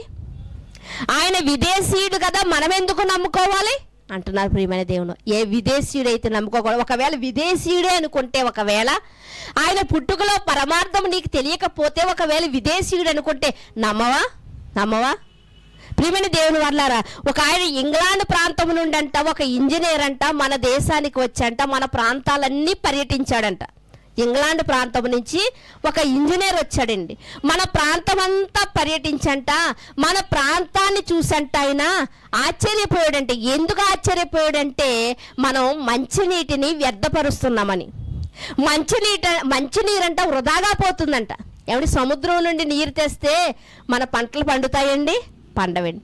మరి మన పంటలు పండాలంటే ఏ నీళ్ళు కావాలి? సముద్రపు నీరు, ఉప్పు నీరు కాదండి, మంచినీళ్ళు కావాలి. అలాంటి మంచినీళ్ళంట ఏమైపోతున్నాయంటే సముద్రంలో కలిసిపోతున్నాయంట. ఎక్కడ? మన ప్రాంతంలోనే. కానీ మన వాళ్ళెవరికీ తెలియదు. ఎక్కడో ఇంగ్లాండ్ నుండి వచ్చినటువంటి ఆయనంట ఒక ఇంజనీర్గా వచ్చి ఆయన ఏం చేశాడు అంటే, అయ్యో మంచినీళ్ళన్నీ వృధాగా సముద్రంలోకి వెళ్ళిపోతున్నాయి, దీనికి ఒక ఆనకట్టు కట్టాలి అనుకుని ఆయన ఏం చేశాడంటే ఒక ఆనకట్ట నిర్మించాడు. ఆనకట్ట నిర్మించి దాన్నంట ఈ యొక్క మంచినీళ్ళనంట, ఈ వర్షపు నీరునంట ఏం చేశాడంటే స్టోరేజ్ చేశాడంట, నిల్వ చేశాడంట. ఒక డ్యామ్ను కట్టాడు, ఒక స్టోరేజ్ని చేశాడంట. చేసి ఏం చేశాడు అంటే ఈ నీళ్ళంతా పంట పొలాలకు వెళ్ళేటట్లుగా ఆయన చేశాడనమాట. మనందరికీ తెలుసండి, అదే ధవళేశ్వరం ఆనకట్ట అంటాం. మన వాళ్ళు ఏమైనా కట్టారా? మన వాళ్ళకంత తెలివితేటలు లేవు కనుక ఒకనాడు ఆయన వచ్చి అక్కడ డ్యామ్ నిర్మిస్తే, ఆయన ఆనకట్టు కడితే ఈరోజు మనం పంట పొలాలు పండించుకుంటూ ఈరోజు చెప్పుకునే మాట ఏంటో తెలుసా? మేము గోదావరోళ్ళు వెండి అని చెప్తా ఉంటారు గొప్పగా. ఈరోజు గోదావరోళ్ళు అని ఒక మంచి పేరు నువ్వు పెట్టుకున్నావంటే, గోదావరోళ్ళు అని చెప్పుకుంటున్నావంటే దాని వెనుకున్నది ఏంటి అంటే ఈరోజు మన పంటలన్నీ సస్యశ్యామలంగా పండుతున్నాయి. ఎందుకు పండుతున్నాయంటే ఒకనాడు ఈ ఇంగ్లాండ్ ప్రాంతం నుండి, వేరే దేశం నుండి వచ్చినటువంటి ఒక విదేశీయుడు చేసినటువంటి ఒక పనిని బట్టి ఈరోజు మనకి భూములన్నీ కూడా పంట పొలాలు చాలా చక్కగా పండుతున్నాయి. అందుకనే ఈ యొక్క ఉభయ గోదావరికి మంచి పేర్లు పెట్టుకుంటూ ఉంటారని చాలా మంది అండి. బంగారం పండుతుంది అంటారు, ఈ జిల్లాలు సమృద్ధైన జిల్లాలు అంటారు, నిజంగా భాగ్యవంతమైనటువంటి జిల్లాలు అని ఎవరికి నచ్చిన పేర్లు వారు పెట్టుకోవడానికి కారణం ఏంటంటే, ఒకనాడు ఒక విదేశీయుడు వచ్చి మనకి మంచినీళ్లను స్టోరేజ్ చేశాడు, ఆనకట్టు కట్టాడు. ఆయన్ని ఆ రోజు చేసినటువంటి మేలును మర్చిపోకుండా మన ప్రజలు ఏం చేశారు అంటే ఆయన విగ్రహాన్ని కట్టుకున్నారు. ఆయనే కాటన్ ధర అని చెప్పుకుంటూ ఉంటాం. ఎక్కడి నుండో వచ్చినటువంటి ఆయన ఆనకట్ట కట్టి నీళ్లు నిల్వ చేసామని ఒక మంచి ఆలోచన చేసి చూపించి ఆయన ఇన్ని చేస్తే ఆయన చేసిన పనిని మనం వాడుకుంటున్నాము. కానీ క్రీస్తు వారి దగ్గరకు వచ్చేసరికి మాత్రం ఆయన విదేశీయుడండి, మనం ఎందుకు పూజించాలి అంటున్నాం. ఏమండి పలానా చోట హాస్పిటల్లో నేను చూపించుకోవాలండి, ఆ డాక్టర్ గారు ఎక్కడ చదివారు? లేదండి విదేశాల్లో చదివచ్చి సర్జరీ చేస్తున్నాడు, అయితే బాగా చేస్తాడు. ఏంటి విదేశాల్లో చదివచ్చినటువంటి డాక్టర్ వైద్యం చేస్తే నీకు నచ్చుతుంది, విదేశాల నుండి వచ్చినటువంటి ఆయన ఆనకట్టు కడితే నువ్వు వాడుకుంటావు, విదేశాల నుండి వచ్చినటువంటి వారు జ్ఞానం నేర్పిస్తే, ఏమంటే కేరళ స్కూల్ కోసం చెప్తూ ఉంటారు, అంటే వాళ్ళు బాగా చెప్తారండి. అంటే విదేశాల నుండి వచ్చిన వారు ఏమో విద్యను నేర్పితే నేర్చుకుంటావు, వారి యొక్క వైద్యం నువ్వు పొందుకుంటావు, వారు ఇచ్చినవన్నీ కూడా నువ్వు అనుభవిస్తావు. కానీ క్రీస్తు దగ్గరకు వచ్చేసరికి మాత్రం ఆయన విదేశీయుడండి, మన దేశం వాడు కాదు. ఆయన విదేశీయుడైతే ఎక్కడ నుండో వచ్చినటువంటి తూర్పు దేశం నుండి వచ్చినటువంటి ఆ జ్ఞానులు ఆయన రాజుగా కొలవరు ప్రియమైన దేవుని వర్లారా. కనుక ఈరోజు మనం ఆలోచన చేయగలిగితే ఆ తూర్పు దేశం నుండి వచ్చినటువంటి జ్ఞానులు ఎంత గొప్పవారో అన్నది మనకు అర్థం కావాలి. ఒక బిడ్డని బిడ్డగా చూస్తున్నాం, కానీ ప్రియమైన దేవుని వాళ్ళు రాజుగా చూశారు. చూడండి, కొంతమంది గృహాల్లో చిన్న బిడ్డలు ఉన్నప్పుడు వాళ్ళ యొక్క నాన్నల స్వరూపాన్ని చూసుకుంటూ ఉంటారు, నాన్నని పిలుచుకుంటూ ఉంటారు, తాతాన్ని పిలుచుకుంటారు. ఎందుకు అంటే ఆ బిడ్డలో ఎవరి స్వరూపం కనిపిస్తుంది? వాళ్ళ పెద్దవాళ్ళ స్వరూపం కనిపిస్తుంది. కాబట్టి యేసుక్రీస్తు వారిని కూడా అంత దూరం నుండి ప్రయాణాలు చేసి ఒంటెల మీద ప్రయాణం చేసంట ఎందుకు వచ్చారు అంటే, పుట్టిన బాలుడైనటువంటి వాడిని చూడడానికి కాదు, కానీ బాలుడులో ఉన్నటువంటి రాజును చూడడానికి వచ్చారు. ప్రియమైన దేవుని వాళ్ళారా, రాజును చూడడానికి వచ్చారు. ఇక్కడ మనం చూడగలిగితే ప్రియమైన దేవుని వాళ్ళారా, మనం అలాంటి యేసుక్రీస్తు వారు విదేశీయుడు అంటున్నటువంటి చాలా మంది ప్రతి వస్తువు కూడా మనకు బుద్ధి నేర్పిస్తుందండి. ఏంటి అంటే వస్తువులు కూడా అండి విదేశీ నుండి వచ్చినవి అయితే బాగా ఫేమస్. ప్రియమైన దేవుని వాళ్ళారా, విదేశీ వస్తువులు అంటే బాగా ఫేమస్. వస్తువుల్లో విదేశీ వస్తువులు కావాలి, వైద్యంలో విదేశీ వైద్యం కావాలి, మరి అన్నీ కూడా విదేశీకి సంబంధించినవే కావాలి. కానీ క్రీస్తు వారి దగ్గరకు వచ్చేసరికి మాకు వద్దు, ఆయన విదేశీ దేవుడండి, మాకు వద్దు అంటున్నారు. ప్రియమైన దేవుని వాళ్ళరా, ఆయన విదేశీ దేవుడా, లేకపోతే నువ్వు నమ్ముకుంటున్నటువంటిది విదేశీ దేవుమా? ఏదో మనం ఆలోచిస్తేనే అర్థమవుతుందండి. ప్రపంచమంతా జరుపుకుంటున్నారు అంటే ఆయన ఒక దేశానికి సంబంధించిన వాడు కాదు, ఒక రాష్ట్రానికి సంబంధించిన వాడు కాదు, ఒక జిల్లాకు సంబంధించిన వాడు కాదు, ఒక కులానికి సంబంధించిన వాడు అసలే కాదు. ప్రియమైన దేవుని వాళ్ళరా, ఆయన భూమి అంతటా వ్యాపించి ఉన్నాడంట. ఆయన అందుకునే దేవదూత ఏమంటుంది అంటే, గొల్లల దగ్గరకు వచ్చంట, ఇదిగో ప్రజలందరికీ కలగబోవు శుభవర్తమానం, మీకే కాదు మొట్టమొదటిగా మీరు చూస్తున్నారు కాబట్టి యేసుక్రీస్తు వారిని మీకు ఆనందం అని చెప్పట్లేదు. మరేం చెప్తుంది? అందరికీ, ప్రపంచ మానవాళ్ళందరికీ కూడా శుభవర్తమానం, ప్రపంచ మానవాళి అందరూ కూడా ఆయన్ని స్తుతిస్తారు అని చెప్తుంది. ప్రియమైన దేవుని వాళ్ళారా, ఇక్కడ మనం చూడగలిగితే ఎన్నో విషయాల్లో మనం గొప్పగా చెప్పుకుంటూ ఉంటామండి. ఒక వ్యక్తి అయితే మాట్లాడుతూ, ఒక స్త్రీని గురించి మాట్లాడుతూ, ఆమె చాలా గొప్ప వ్యక్తిత్వం కలిగినటువంటి స్త్రీ అండి. కాకపోతే ఆ ప్రభువుని నమ్ముకుంది. అంటే మనిషి వ్యక్తిత్వంలో బాగుంది, మనిషి గుణగణాలు నచ్చినాయి అంట, కానీ ఏమి నచ్చలేదంట? ప్రభువుని నమ్ముకోవడం నచ్చలేదంట. ప్రియమైన దేవుని వాళ్ళారా, దైవత్వం అనేదండి మనం బలవంతం చేసేదైతే కాదు. ప్రియమైన దేవుని వాళ్ళారా, ఎవరికి నచ్చిన దేవుని వారు పూజించుకోవచ్చని మన రాజ్యాంగంలోనే రాయబడింది. మనకు రాసినటువంటి అంబేద్కర్ గారు ఏం రాశారంటే, ఎవరు నచ్చిన దాన్ని వారు స్వేచ్ఛగా ప్రకటించుకోవచ్చు, ఒకరిని ఒకరు విమర్శించుకోకూడదని. ప్రియమైన దేవుని, అలా విమర్శిస్తే తప్పు, కానీ స్వేచ్ఛగా ప్రకటించుకునే హక్కు మన రాజ్యాంగమే మనకి ఇచ్చింది. ప్రియమైన దేవుని వాళ్ళారా, అలాంటి యేసుక్రీస్తు వారి దగ్గరికి వచ్చేసరికి ఈయన విదేశీయుడు, మన దేశం వాడు కాదు, ఎక్కడో యెరూషలేములో ఉన్నటువంటి యూదుల కోసం పుట్టినవాడు, యూదులలో పుట్టినప్పటికీ కూడా ఆయన మరణము, ఆయన పునరుత్థానం ఎవరి కోసం అంటే ప్రపంచ మానవాళి అందరి కోసం. ప్రియమైన దేవుని వాళ్ళారా, అయితే అలాంటి యేసుక్రీస్తు వారిని గురించి ఎంతో మంది గొప్పవారు ఎన్నో విషయాలు మనకు నేర్పించారు. వారి క్రియల్లో చూపించి ఎన్నో గొప్ప విషయాలను వారు మనకి నేర్పించారు. ప్రియమైన దేవుని వాళ్ళారా, మనం చూడగలిగితే ఒకనాడు మరి తెరీసా అనే ఒక స్త్రీ అండి మన దేశానికి వచ్చింది. ప్రియమైన దేవుని వాళ్ళారా, ఆమె పుట్టింది ఎక్కడో విదేశాల్లో పుట్టింది, కానీ కలకత్తా నగరానికి వచ్చిందండి. మురికి వాడల్లో, అసలు ఆ ప్రాంతమే బాగోదండి. అలాంటి మురికి వాడలోనికి వచ్చంట కుష్ఠరోగులు అనేక మందిని చేర్చంట, వాళ్ళకి తిండి పెట్టడానికంట ఆమె అడుక్కునేదంట. ఆమె మంచి చదువు చదివింది. అలాంటి ఆమె తన చదువును విడిచిపెట్టి, తన తల్లిదండ్రులు విడిచిపెట్టి, తన దేశాన్ని విడిచిపెట్టి కలకత్తా నగరంలోనికి మురికి వాడలోనికి వచ్చి కుష్ఠరోగుల మధ్య పనిచేసి, ప్రియమైన దేవుని వాళ్ళారా, ఇంకా ముఖ్యమైనటువంటి విషయం ఏంటంటే ఆమె వివాహం కూడా చేసుకోలేదండి. ఆమె వివాహం చేసుకోకపోయినా సరే ఆమెను ప్రపంచమంతా ఏమని పిలుస్తున్నారంటే మదర్ అని పిలుస్తున్నారు. వివాహం చేసుకుని పిల్లల కంటే కేవలం పిల్లలిద్దరే తల్లిని అమ్మ అని పిలుస్తారేమో, కానీ ఈమెను ఎంతో మంది పిలుస్తున్నారు ఏమనంటే మదర్ తెరీసా అని. ఈమె ఎక్కడ పుట్టింది? ఈమె ఎక్కడో విదేశాల్లో పుట్టలేదా? ఈమె విదేశాల్లో పుట్టింది, కానీ మనకి ఏం చేసిందంటే సేవ చేసింది. ఆమె ఎక్కడ పుట్టింది, ఆమె ఇంటి వారెవరు అది మనకు అనవసరం, కానీ ఆమె చేసిన సేవ ముఖ్యం, అంతే కదండి. ఆయన ఇంగ్లాండ్లో ఎక్కడ పుట్టాడు, ఇంగ్లాండ్లో ఎందుకు పుట్టాడు, ఇక్కడ పుట్టకుండా కానీ అడగకూడదండి. కాటన్ ధర విషయంలోని ఆయన వచ్చాడు, ఒక మంచి పని చేశాడు కాబట్టి ఈరోజు మనకి మన పంటలు పండుతున్నాయి ప్రియమైన దేవుని వల్ల. మన భూములు సస్యశ్యామలంగా మారాయి, మన భూములు బీడిబారిపోలేదండి. అదే ఆ నీరు లేకపోతే సముద్రపు నీరుతో మనం పంటలు పండించలేం ప్రియమైన దేవుని వల్లరా. అలా ఎంతో మంది మనకి ఏమి నేర్పిస్తున్నారంటే, ఇదిగో మనం పుట్టిన ప్రాంతం కాదు చేసిన పని ముఖ్యమని వారు మనకు నేర్పిస్తూ ఉన్నారు ప్రియమైన దేవుని వల్లరా. మదర్ తెరీసా ఎక్కడ పుట్టిందో మనకు తెలియదు, ఎక్కడ పెరిగిందో మనకి వేరే దేశాల్లోని, మన ప్రాంతంలో కాదు. అయినప్పటికీ కూడా ఆమె సేవా జీవితాన్ని మనము తెలుసుకోవాలి. ఇదిగో మదర్ తెరీసాలా మనం కూడా ఉండాలి. ఆమె ఎవరిని పుణుకుపుచ్చుకుంది అంటే యేసుక్రీస్తు వారి యొక్క లక్షణాలను పుణుకుపుచ్చుకుంది ప్రియమైన దేవుని వల్లరా. ఇది కదా ముఖ్యం, ఇది ముఖ్యం. అసలు యేసుక్రీస్తు వారు ఎలా జీవించారు, వచ్చి యేసుక్రీస్తు వారి మాటలు ఎలాగున్నాయి ఇవి చూడాలి. ఇవి చూడకుండా ఆయన యూదా బెత్లెహేంలో పుట్టినవాడు కదా, ఇజ్రాయెల్ దేశంలో పుట్టినవాడు కదా, మనకెలా దేవుడు అవుతాడు? ఇక్కడ పుట్టిన గ్యాస్ ఎక్కడికో వెళ్ళిపోతుంది కదండి. అయ్యో ఇది ఆంధ్రాలో పుట్టిన గ్యాస్ కదా, మనం ఎందుకు వాడాలని వాళ్ళు అనుకుంటున్నారా?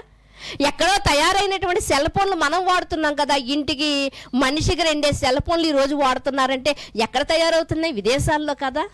వీటి దగ్గర మనం ఆలోచించట్లేదు. కానీ క్రీస్తు వారి దగ్గరికి వచ్చేటప్పటికి ఆయన వ్యక్తిత్వం ఎలా ఉంది ఆలోచించాలి. కానీ ఆయన యొక్క మనసు ఎలా ఉంది, గ్రంథంలో ఆయన గురించి ఏం మాట్లాడింది, పరిశుద్ధ గ్రంథం, ఈ ప్రామాణిక గ్రంథం కదండి మన చేతిలో ఉన్నది. ఆషామాషి పుస్తకం అయితే కాదు, ప్రామాణిక గ్రంథం ప్రియమైన దేవుని వల్లరా. దీనిలో తప్పులనేవే ఉండవు ప్రియమైన దేవుని. ఆలోచిస్తే మన బ్రతుకులే మారిపోతాయి. అలాంటి గ్రంథంలో యేసుక్రీస్తు వారిని గురించి ఇంతకు మునుపు ఉందా, ఆయన పుట్టక ముందు ఉందా, ఇవన్నీ ఆలోచించాలండి. ఇవి ఆలోచించకుండా ఒకే ఒక్క మాటను పట్టుకుని ఆయన విదేశీయుడు.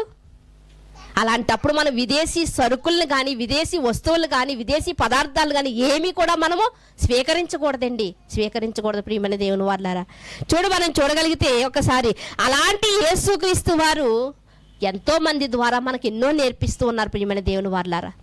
మనం ఏంటి అప్పుడప్పుడు మరి అలాంటి యేసుక్రీస్తు వారి దగ్గరికి ఎందుకు రావాలి?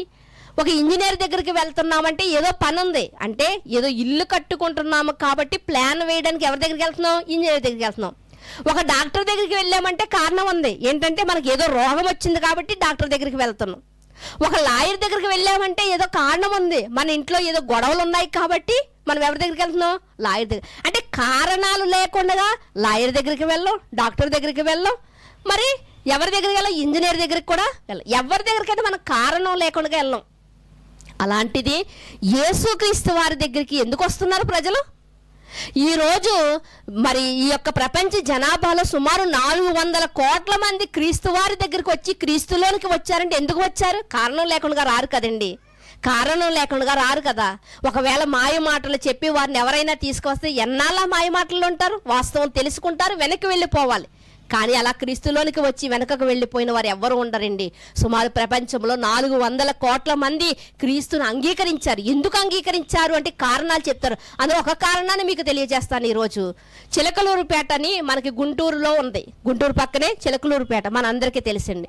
ఆ చిలకలూరుపేటలో ఏం జరిగిందంటే, ఒక బస్సు జనంతో ఉండగానే కొంతమంది ఏం చేశారంటే పెట్రోల్ పోసి అంటించి కాల్చేశారు. అందరూ చనిపోయారండి, ఎవ్వరూ మిగలలేదు. అందరూ బస్సులో ఉన్న వారు అందరూ కూడా చనిపోయారు. అయితే ఎవరైతే ఈ దారుణానికి తలపడ్డారో వాళ్ళని పోలీసులు ఏం చేశారంటే అరెస్ట్ చేశారు. అరెస్ట్ చేసి జైల్లో పెట్టారు. కొంతకాలం వాళ్ళకి శిక్ష సాగుతుంది ప్రియమైన దేవుని వాళ్ళారా. అయితే ఆ జైల్లో కూడా ఎవరు వెళ్తారు అంటే, ఏమండి వాక్యం ఎలాంటిదంటే దీనికి గడియలు వేసినా బంధింపబడదండి. ఎంత బంధిద్దామన్నా బంధించబడేది వాక్యం కాదు ప్రియమైన దేవుని వాళ్ళారు. కనుక జైల్లో కూడా సువార్తను ప్రకటిస్తున్నటువంటి వారు ఎంతో మంది ఉన్నారు ప్రియమైన దేవుని వాళ్ళారా. అయితే అలా సువార్త ప్రకటిస్తున్నప్పుడు వాళ్ళు పంచినటువంటి కొన్ని పత్రికలను వాళ్ళు చూశారంట, వాడిని చదువుకుంటూ ఉన్నారు ప్రియమైన దేవుని వాళ్ళారా. అయితే బాగా చదువుకున్నారు. ఏంటి, మనం చేసిన పాపాలకి, మనం చేసినటువంటి దోషాలకి ఆయన పరలోకాన్ని విడిచిపెట్టి ఆయన ఈ లోకానికి వచ్చాడా, ఆయన ప్రాణాన్ని పెట్టాడా, ఇంత త్యాగమూర్తి అయినా అయితే ఇలాంటి ఆయన్ని నేను స్వరక్షకుడిగా అంగీకరించాలి అనుకుని వారికి ప్రియమైన దేవుని వల్ల ఉరిశిక్ష ఖరారయ్యిందండి. ఉరిశిక్ష ఖరారైనప్పుడు వారిని అడిగే ప్రశ్న ఏంటి అంటే, మీ చివరి కోరిక ఏంటి? అది మేము తీరుస్తాం అంటారు. చనిపోయే ముందు మీ చివరి కోరిక ఏంటో మేము తీరుస్తాం అంటారు. అప్పుడు వారు అడిగినటువంటి కోరిక ఏంటో తెలుసా అండి? మేము బాప్తిసాలు తీసుకోవాలనుకుంటున్నాం, మేము చనిపోయేటప్పుడన్నా క్రీస్తు పిల్లలుగా మారాలనుకుంటున్నాం. మేము క్రీస్తు పిల్లలుగా లేనప్పుడు మేము ఏం చేసామంటే ఇలాంటి దారుణాన్ని మేము చేసాం. కానీ ఇదిగో ఏ పాపము లేనటువంటి ఆయనే మన కోసం ప్రాణాన్ని అర్పిస్తే మేము ప్రాణాలు తీసేమేటని మాకు మేము పశ్చాత్తాపం కలిగింది కాబట్టి మేము బాప్తిసాలు తీసుకుంటాం. ప్రభుత్వం వారి కోరికను ఏం చేసిందంటే నెరవేర్చిందండి. బాప్తిసాలు తీసుకున్నారు ప్రియమైన దేవుని వాళ్ళారా. బాప్తిసాలు తీసుకుని తెల్లవారుజామున ఉరి తీయడం ప్రియమైన దేవుని వాళ్ళారా. అలా ఉరి తీస్తున్నటువంటి కొద్ది క్షణాలు ముందు ప్రియమైన దేవుని వారు ఒక లెటర్ వచ్చింది. వాళ్ళ పై ఆఫీసర్ నుండి ఒక లెటర్ వచ్చింది. ఏంటి అంటే వారికి క్షమాభిక్ష పెట్టినట్లుగా. నిజంగా కోర్టు అంతా నిజంగా ఆ కారాగారం అంతా కూడా ప్రియమైన దేవుని వాళ్ళారా అబ్బురపడిపోయారంట, ఆశ్చర్యపోయారంట. ఏంటి మరణ శిక్షకు కొద్ది నిమిషాల్లో మరణానికి చేరువైనటువంటి వీరు ఎలా ఇది జరిగిందంటే వాళ్ళు చెప్పుకున్న సాక్ష్యం ఏంటో తెలుసా? మేము నమ్మిన క్రీస్తు మా శిక్షలోంచి మమ్మల్ని విడిపించగలిగిన వాడు, మేము చేసిన పాపాల నుండి మమ్మల్ని విడిపించగలిగిన వాడు అని వారు చెప్పుకున్నారు ప్రియమైన దేవుని వాళ్ళారా. నిజంగా వాళ్ళు చేసిన పని తప్పే అండి. వారు చేసింది తప్పే, కానీ మరణ శిక్ష వేస్తే వాళ్ళకి ఏమీ తెలియదు ప్రియమైన దేవుని వల్ల. అది మన చట్టం. కానీ క్రీస్తు చట్టం ఏంటో తెలుసా? మనసులు మార్చే చట్టం ప్రియమైన దేవుని వల్ల. మనసులు మార్చేదండి. ఒక పిల్లవాడు తప్పు చేసినప్పుడు వాడిని దబదబా బాధేసామనుకోండి, వాడు చేసినది ఏంటో దానిలో ఉన్న భావం ఏంటో వాడికి తెలియదు. వాడిని దగ్గరికి చేర్చుకుని వాడిని ఇది చేయడం వల్ల ఈ అపాయం జరుగుతుందా, ఇది చేయడం వల్ల నిన్ను అందరూ బ్యాడ్ అంటారా, ఇవన్నీ మనం చాలా చక్కగా చెప్పామనుకోండి, వాడి మనసులో గుర్తుంటుంది, ఈ పని నేను చెయ్యకూడదన్నమాట, ఈ పని నేను చేయకూడదని తెలుసుకుంటాడు. యేసుక్రీస్తు వారి యొక్క తత్వం కూడా ఏంటంటే మతం మార్చేది కాదండి. యేసుక్రీస్తు వారు మనసులు మార్చేది ప్రియమైన దేవుని వాళ్ళారా. ఆ చిలకలూరుపేటలో చేసినటువంటి ఎంతో మందికి, ఎన్నో కుటుంబాలకి శోక సముద్రంలో ముంచేశారండి వాళ్ళు. అలాంటి పరిస్థితుల్లో వారి మనసులు మార్చింది 4 గోడలు సెంట్రల్ జైలు అయితే కాదు ప్రియమైన దేవుని వాళ్ళారా. 4 గోడల మధ్య ఉన్నటువంటి ఆ గోడల మధ్య ఉన్నటువంటి జీవితం వాళ్ళని మార్చలేదు. కానీ ఎప్పుడైతే బైబిల్లో ఉన్నటువంటి మాటలు చదువుకున్నారో, ఎప్పుడైతే క్రీస్తుని అంగీకరించారో, పశ్చాత్తాపం పడ్డారంట. మేము చేసిన తప్పే ఇదే కదండి మనిషిలో కావాలి మార్పు. ఈ మనిషికి మరలా మరణ శిక్ష వేసినప్పుడు మరలా ఇతని కుటుంబం ఏమైపోతుంది? ఇతని కుటుంబం మరలా శోక సముద్రంలో మునిగిపోతుంది. కానీ అతని మనిషిగా మార్చేది ఏంటంటే క్రీస్తు వారి మాట ప్రియమైన దేవుని వాళ్ళారా. అలాగే లూకా సువార్తలో మనకు ఒక ఆయన కనిపిస్తూ ఉంటారు. ఆయన పేరే జక్కయ్య ప్రియమైన దేవుని వాళ్ళారా. ఈయన ఎలాంటి వాడు అంటే ఒక గొప్ప వడ్డీ వ్యాపారి. ఒక భక్తాన్ని చూసుకుంటే ఈరోజు చాలా మంది అంటున్నారు అది కూడా వడ్డీ వ్యాపారం కూడా మంచి పనే, ఎందుకంటే ఇదిగో చాలా మంది అప్పుల పాలైపోయినప్పుడు ఈ వడ్డీకి తెచ్చుకుని అక్కడ కట్టుకుంటారు కదా అని చాలా మంది దానికి ఏం చేస్తారంటే ఓటు వేస్తున్నారు. కానీ యేసుక్రీస్తు వారు ఇలాంటి బోధ ఏమి అక్కడ చెయ్యలేదండి. ఆయన ఎవరంట? జక్కయ్య వడ్డీ వ్యాపారంట. ఎంతంట? వంతుకి 4 వంతులు తీసుకుంటున్నాడో, వంతుకి 2 తీసుకుంటున్నాడో మనకి క్లియర్గా అక్కడ రాయబడలేదు. కానీ ఆయనంట ఏంటి యేసు ప్రభు అని జనమంతా ఎంత సమూహంగా వెళ్ళిపోతున్నారు. యేసు ప్రభు అంటారు. ఏ నోటితో మనం విన్నా కూడా యేసు ప్రభు అంటున్నారు కదా. ఆయన ఎవరో నేను చూడాలనుకున్నాడంట. జన సమూహం రాకమునిపే, ఎందుకంటే యేసుక్రీస్తు వారి చుట్టూ ఎప్పుడు ఎంతమంది ఉండేవారండి? బోల్డ్ అంత జనసమూహం ఉండేవారంట. అయితే ఏం చేశాడంటే మొట్టమొదటిగానే ఆయన ముందుగానే వెళ్ళంట, పరుగున వెళ్ళంట, మేడి చెట్టు ఎక్కాడంట. చెట్టు ఎక్కిన తర్వాత అంట కొంతసేపటికి యేసుక్రీస్తు వారి కింద నడుచుకుంటూ వస్తున్నారంట. కరెక్ట్గా చెట్టు దగ్గరికి వచ్చేసరికి యేసుక్రీస్తు వారు పైకి తల ఎత్తంట, జక్కయ్య కిందకి దిగు, నువ్వు చేస్తున్న వడ్డీ వ్యాపారం అంతా నాకు కూడా వినిపించిందయ్యా. నువ్వు చేస్తున్నది తప్పుడు పని అయ్యా, నువ్వు చేస్తున్నది పాపం అయ్యా. నువ్వు అలా ఒకవేళ ఇదిగో 100కి 10 రూపాయలు, 100కి 5 రూపాయలు వడ్డీ తీసుకుంటే నువ్వు అసలు ఆ ధనంతో నీ కుటుంబం ఏమైనా చల్లగా ఉంటుందా? నీ కుటుంబం అయినా క్షేమంగా ఉంటుందా? ఇలాంటి ఏమీ చెప్పలేదండి యేసుక్రీస్తు వారు. ఏమన్నారో తెలుసా అండి? జక్కయ్య కిందకి దిగు, ఎందుకంటే ఈ రోజు నేను మీ ఇంటికి రావాల్సి ఉందయ్యా. ఆ ఒక్క మాటలో అతనికి ఏం కలిగిందంటే నిజంగా పెద్ద బండరాయి అతని తల మీద పడినట్లుగా అయింది. ఎందుకు అంటే ఏంటి, నేను ఒక వడ్డీ వ్యాపారిని, అందరూ నన్ను చూసి అసహించుకుంటారు కదా, ముక్కు పిండి మరీ వసూలు చేసేవాడు వస్తున్నాడు రా అని నా కోసం చెప్పుకుంటారు కదా, ఇంతమంది నన్ను అసహించుకుంటున్నారు కదా, మరి ఈయనేటి ఎంత గొప్పవాడు పవిత్రుడు, ఈయన వెంటే ఇంత జనసమూహం వస్తుంటే ఈయనేమో పాపినైనటువంటి నా ఇంటికి వస్తానంటున్నాడు. మారిపోయిందండి మనసు. అంటే ఈయన ఎవరిని ప్రేమిస్తున్నాడు? పాపిని ప్రేమిస్తున్నాడా అని వెంటనే మారిపోయిందండి. మారిపోయి వెంటనే ఆ క్షణాల్లోనే యేసుక్రీస్తు వారు అంటున్నారు, నేడు ఈ రోజు నేను మీ ఇంటికి రావాలనుకుంటున్నాను జక్కయ్య అన్నప్పుడు ఆయన వెంటనే ఏమంటున్నాడు అంటే, అయ్యా నేను చేసిన తప్పే కనుక నేను ఎవరి దగ్గర అయితే అన్యాయంగా ధనాన్ని తీసుకున్నానో వాళ్ళకి 4 రెట్లు అంట. ఎవరి దగ్గర 1000 తీసుకున్నాడా 4000 ఇస్తాడంటండి. ఎవరి దగ్గర 2000 తీసుకున్నాడా 4 రెట్లు ఇస్తాడండి ప్రియమైన దేవుడు. అలా ఇస్తే ఒకవేళ ఆయనకి ఏమైనా మిగులుతుందండి? ఏం మిగలదు. కానీ మిగిలిందా మిగలలేదా చూడట్లేదు. నేను చేసిన అన్యాయాన్ని సరిదిద్దుకుంటాను అంటున్నాడంటే అతని మనసు మారిందా, అతని మతం మారిందా? మనసు మారింది ప్రియమైన దేవుడు. మరి ఈ రోజు ఏంటండి మతం అంటున్నారు. అసలు మతం అన్న పదమే బైబిల్లో మనకు కనిపించదు ప్రియమైన దేవుని వాళ్ళారా. యేసుక్రీస్తు వారంటే ఒక మార్గం. యేసుక్రీస్తు వారంటే మనసును మార్చేవాడు. జైల్లో ఎన్ని సంవత్సరాల కారాగారంలో ఉంచినా మనసు మారదు ప్రియమైన దేవుని వాళ్ళారా. మరలా బయటకు వచ్చిన తర్వాత యథా రాజా తదా ప్రజ.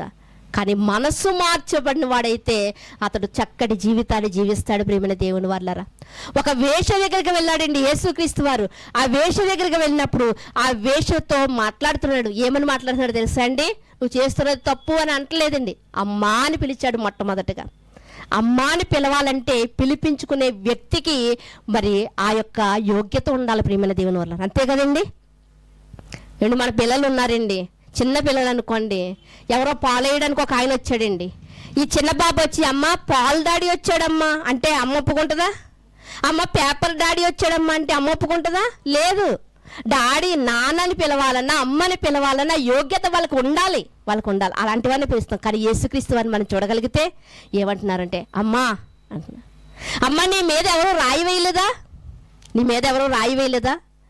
అవును, నువ్వు జాగ్రత్తం చేస్తూ పట్టబడ్డావు, నిన్ను రాళ్లతో కొట్టాలని దేవుడే చట్టంలో రాయించాడు. అలా కొట్టండి అలా కొడతామని చెప్పారు వాళ్ళు కూడా. కానీ ఎవరు రాయలేదా అంటే ఎవరు వేయలేదు. నిజంగా యేసుక్రీస్తు వారి మాటలు కానివ్వండి, యేసుక్రీస్తు వారి తీర్పులు కానివ్వండి చాలా ఆశ్చర్యంగా ఉంటాయండి. చాలా ఆశ్చర్యంగా ఉంటాయి ప్రియమైన దేవుని వాళ్ళారా. జాగ్రత్తం చేస్తున్నప్పుడు పట్టబడినప్పుడు రాళ్లతో కొట్టి చంపేయాలి, అది వాస్తవం. ఎందుకంటే దేవుడే పెట్టిన చట్టం అది. అందరూ రాళ్ళు పట్టుకుని వచ్చారు. జారత్వంలో పట్టబడిన ఒక స్త్రీని తీసుకొచ్చారు. ఆమె చుట్టూ మూగేశారు. యేసుక్రీస్తు వారు కూడా ఏమంటారు అని ఆయన్ని కూడా ఒక మాట అడుగుతున్నారన్నమాట. అప్పుడు యేసుక్రీస్తు వారు ఏమన్నారో తెలుసా? రాళ్ళతో కొడితే చచ్చిపోద్దేమో, ఒక అవకాశం ఇవ్వండి అనలేదు. అలా అంటే దేవుడు రాయించిన బైబిల్కి వ్యతిరేకంగా మాట్లాడినట్లు ఆయన, కాబట్టి అలా అనలేదు. మరి ఏమన్నారు అంటే, సరే దేవుని చట్టాన్ని మనం పాటించాలి కనుక, దేవుడు చెప్పినట్లే మనం చెయ్యాలి కనుక పాపము చేసినటువంటి స్త్రీని రాళ్లతో కొట్టాలి. అయితే మీలో పాపం లేని వాడే రాయేయండి. ఏమండి, ఈ మాటనే కదా సినిమా వాళ్ళు కూడా తీసుకున్నారు, పాటలో పెట్టుకున్నారు, హైలైట్ చేసుకున్నారు సినిమాని. సినిమాలో అయితే చూస్తారండి, కానీ బైబిల్లో ఉందంటే నమ్మరు. బైబిల్లో ఉన్న మాటనే సినిమాలో వాళ్ళు పెట్టుకున్నారు, ఒక పాటలో పెట్టుకున్నారు. ఆ సినిమా హైలైట్ అవ్వడానికి కారణం ఆ పాటేనంట ప్రియమైన దేవుని వాళ్ళారు. ఎంత బాగుందో చూసారా? పాపం చేసిన వ్యక్తిని చంపాలి, నిజమే, వాస్తవమే. కానీ మీలో పాపం లేనివాడు రాయేయండి అంటే ఒక్కడు లేడు. రాయిలన్నీ కిందే పాడేసి ఎవరికి వాళ్ళు వెళ్ళిపోయారు. యేసుక్రీస్తు వారు మాత్రమే ఉన్నారు. యేసుక్రీస్తు వారు పాపం లేనివాడు, ఆయన ఇయ్యొచ్చు రాయ. కానీ ఆయన ఏమంటున్నాడు తెలుసా? అమ్మా నేను కూడా రాయను, ఇక మీదట మంచిగా నిజంగా మాటలోనే మారిపోయిందండి ఆవిడ. ఆ మాటకే అరెస్ట్ అయిపోయి ఉంటుంది క్రీస్తు వారికి ప్రియమైన దేవుని వాళ్ళారా. క్రీస్తు వారికి ఎంత అద్భుతమైనటువంటి యేసు మాటలు కానివ్వండి, ఇంత అద్భుతమైనటువంటి యేసు పుట్టుక కానివ్వండి, ఎన్నో విధాలుగా ఆయన ఈ లోకానికి రాజు అని చూపిస్తున్నప్పటికీ కూడా ఆయన ఇదిగో విదేశీ దేవుడు అని ఒక్క మాటలోనే తీసి పారేస్తున్నారు ప్రియమైన దేవుని వాళ్ళారా. ఆయన మాటలో విలువ ఉందండి, ఆయన మాటలో శక్తి ఉంది ప్రియమైన దేవుని వాళ్ళారా. ఇంకా బైబిల్ గ్రంథంలో మనం ఎన్నో చూడగలిగితే ప్రియమైన దేవుని వాళ్ళారా, మనకి ఎంతో వాస్తవాలను మనకు తెలియజేస్తూ ఉంటాయండి. ఆయన మనసును మార్చడమే కాదు. ఒకనాడు నయమాన్ అన్నటువంటి ఒక వ్యక్తి ఉన్నాడండి. ఆయన పక్కన ఎవరున్నారు తెలుసా? రాజు ఉన్నాడండి. రాజు సపోర్ట్ ఉంది ఆయనకి, నయమాను బలాఢ్యుడంట, ఆయన యుద్ధ వీరుడంట. అయినప్పటికీ ఆయన ఒక లోపం ఉంది, ఏంటో తెలుసా? ఆయనకి కుష్ఠవ్యాధి ఉందంట.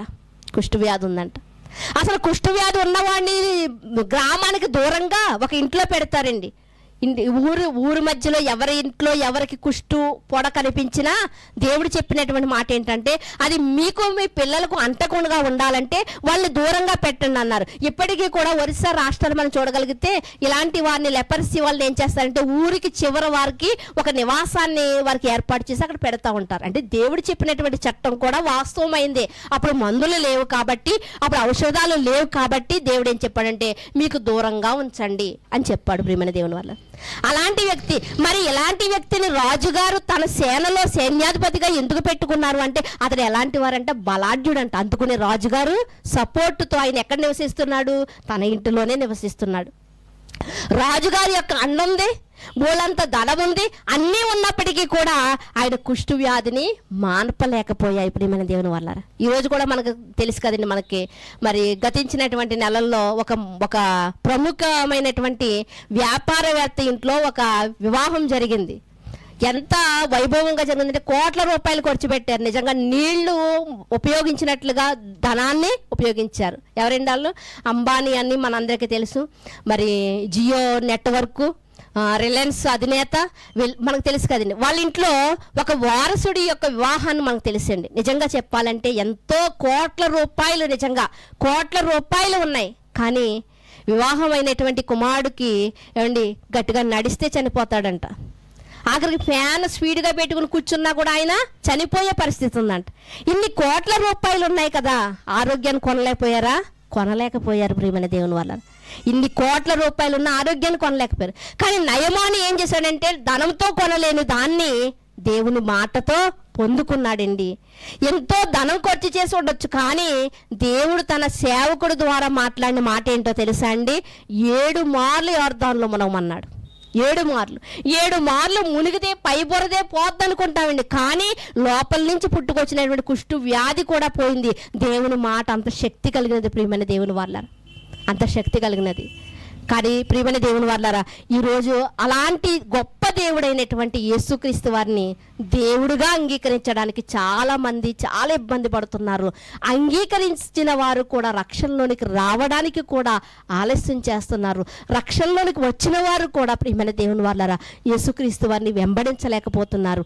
ఇంత గొప్ప దేవుడిలా మనము ఆలస్యం చేస్తున్నాం, ఇంత గొప్ప దేవుణ్ణి మనం నిర్లక్ష్యం చేస్తున్నాం ప్రియమైన దేవుని వాళ్ళారా. యేసుక్రీస్తు వారు ఏమని చెప్పారో తెలుసా అండి? ఇదిగో సమయము ఎంతో లేదు, ఇవే కడవరి దినము, ఇవే కడవరి దినాలు. కడవరి దినాల్లో ఉండగానే మనం ఇంకా మంచి దినాలు వస్తాయి, ఇంకా దినాలు పోవాలి, ఇంకా కొన్ని సంవత్సరాలు పోవాలి అనుకోవడం మన అవివేకం ప్రియమైన దేవుని వాళ్ళారా. కనుక కడవరి దినాలలో ఉన్నామండి. ఇంత గొప్పవాడైనటువంటి యేసుక్రీస్తు వారు ఒక యూదా దేశం కోసం పుట్టలేదు, ఇంత గొప్పవాడైన ఈయన ఇజ్రాయేల్ దేశం కోసం పుట్టలేదు.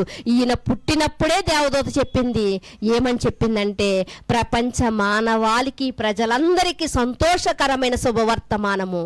ఎవరికంటే అండి? ప్రపంచంలో ఉన్న మానవాళ్ళందరికీ సంతోషం, శుభవర్తమానం. కనుక ఒక దేశానికి సంబంధించిన వాడు కదా ప్రియమైన దేవుని వాళ్ళారా. అలాంటి యేసుక్రీస్తు వారిని మనం నమ్ముకున్నాం. చివరికి ఒక మాటను మీకు పరిచయం చేసి నేను ముగిస్తాను ప్రియమైన దేవుని వాళ్ళారా. మనకి బాగా అంకెలు తెలుసు కదండి. అందులో నేను మొన్న ఒక రోజు ఒక పుస్తకంలో చదివాను, సంఖ్యల స్టోరీ అంట. సంఖ్యల స్టోరీ ఏంటి అంటే 9 ఉందంట, 8 దగ్గరకు వచ్చంట లాగి చెంప మీద కొట్టిందంట. 8 చూస్తుందంట 9 ఇంకా, నువ్వు నన్నెందుకు కొట్టావని. నేను నీకన్నా పెద్దదాన్ని, నేను ఏం చేసినా నువ్వు లోబడి ఉండాలని. ఓహో అలాగా అని 8 వచ్చి 7ని కొట్టిందంట. 7 అడిగితే అదే చెప్పిందంట. 7 వచ్చి 6ని కొట్టిందంట. 6 వచ్చి 5నంట. ఇలా మనం చూడగలిగితే 2 వచ్చి 1ని కొట్టిందంట. 1 దగ్గరికి వచ్చేసరికి 2 వచ్చి 1ని కొట్టినప్పుడు 1 తిరగబడలేదంట. మళ్ళా 1 ఏం చేస్తుందంటే 0 దగ్గరికి వచ్చంట 0ని తన దగ్గరికి చేర్చుకుందంట. 0ని తన